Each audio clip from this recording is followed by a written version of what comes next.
Las naciones competidoras. La transferencia tecnológica más importante era el movimiento de trabajadores cualificados, mientras que los países menos avanzados intentaban contratar trabajadores cualificados de los países más avanzados.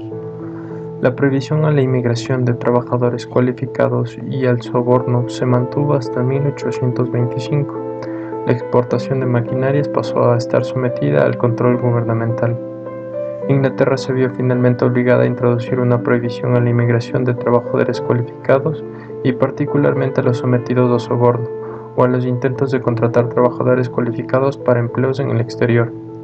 Los menos desarrollados pusieron en práctica todo tipo de medios ilegítimos para obtener acceso a las tecnologías avanzadas.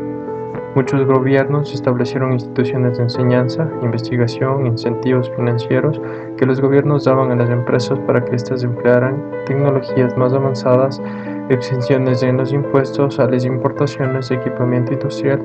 Todas estas fueron hasta hace poco una de las principales herramientas de la política industrial de Asia para el desarrollo económico. Políticas para el desarrollo industrial, algunos mitos históricos y algunas lecciones. Según la historia de las políticas industriales, comerciales y tecnológicas, en un buen número de países actualmente desarrollados, cuando estaban en desarrollo, el panorama es contradictorio al descrito por neoliberales y sus críticos. Aunque todos los países usaron medidas de promoción de la industria naciente, hubo diversidad de políticas entre los países. Casi todos los países actualmente desarrollados en el pasado adoptaron alguna medida estratégica de promoción de la industria naciente, cuando estaban intentando actualizarse. En comparación de las políticas industriales, comerciales y tecnológicas de los países actualmente desarrollados de épocas anteriores con las de los actuales países en desarrollo, vemos que, una vez que consideramos la brecha de productividad que necesitan superar, los países actuales en desarrollo son en realidad mucho menos proteccionistas que los países actualmente desarrollados en el pasado. Japón no pudo usar medidas de protección arancelaria para promover nuevas industrias debido a los tratados desiguales que se vio obligado a firmar. Tratados que limitaban sus aranceles a tasas inferiores al 5%. Tuvo que buscar otros medios de promoción industrial y así el Estado japonés estableció fábricas modelo e industrias clave. Cuando estaban en situaciones de actualización industrial, los PAD protegieron sus industrias nacientes, se apropiaron furtivamente de trabajadores cualificados extranjeros, se hicieron con máquinas de contrabando provenientes de los países más desarrollados, ejercieron actividades de espionaje industrial y violaron a sabiendas patentes y marcas registradas. En cambio, una vez que pasaron a formar parte de la Liga de las Naciones más desarrolladas, se convirtieron en defensores del libre comercio e impidieron la salida de trabajadores cualificados y de tecnologías. También se convirtieron en firmes protectores de patentes y marcas registradas. Los aranceles ni fueron ni son la única herramienta política disponible para un Estado que intenta desarrollar nuevas industrias o mejorar industrias viejas. Hubo evidentemente un grado de diversidad considerable entre los FAD. Instituciones y desarrollo económico. El buen gobierno en perspectiva histórica. El establishment de la política internacional de desarrollo ha reconocido las limitaciones de su política y la importancia de precios. Un elemento erróneo está en la comparación de las instituciones como buenas con las de Estados Unidos, ideas apoyadas por el Banco Mundial y organizaciones afines.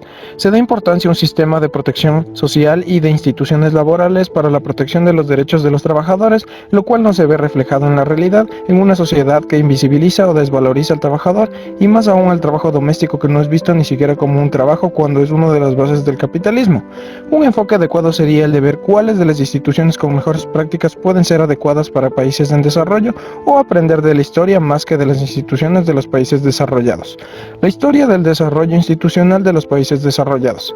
En la actualidad se tiene la idea de que la democracia contribuye al desarrollo económico, pero otros autores afirman que es un producto del desarrollo, lo cual tiene más sentido, ya que si vemos la historia de los países desarrollados, se tenían segmentos de exclusión de votos. En Estados Unidos, a los varones de raza negra se les permitió votar a partir de 1870, tras la 15ª enmienda constitucional que en cierta parte les brindó el derecho al sufragio sin importar su condición respecto a su raza o su posición económica. Lamentablemente no se podría decir que eran democracias, dado que las mujeres y las minorías étnicas carecían de derechos políticos, alcanzando recién en 1946 que la mayoría de los países desarrollados se dé el sufragio universal. En algunos países se tardó el sufragio femenino, incluso se demoraron un siglo para que se dé esto, y en otros dependía de su tendencia política. Por ejemplo, en Finlandia se prohibió el voto a los comunistas. La corrupción, sobornos, fraude electoral y esas tan conocidas demagogias, promesas de empleo o casa ya fueron conocidas de antaño. Cambiando de tema, según Max Weber, la burocracia moderna se basa en el reclutamiento meritocrático, en unas carreras profesionales generalistas y cerradas y en la coherencia empresarial salvaguardada por una gestión reglamentista. Los cargos en el sector público se vendían al mejor postor, se lo quedaba quien estuviera dispuesto a cargar la cantidad más alta en concepto de impuesto que habitualmente se imponía sobre el salario del primer año, considerados en la mayoría de países como propiedad privada.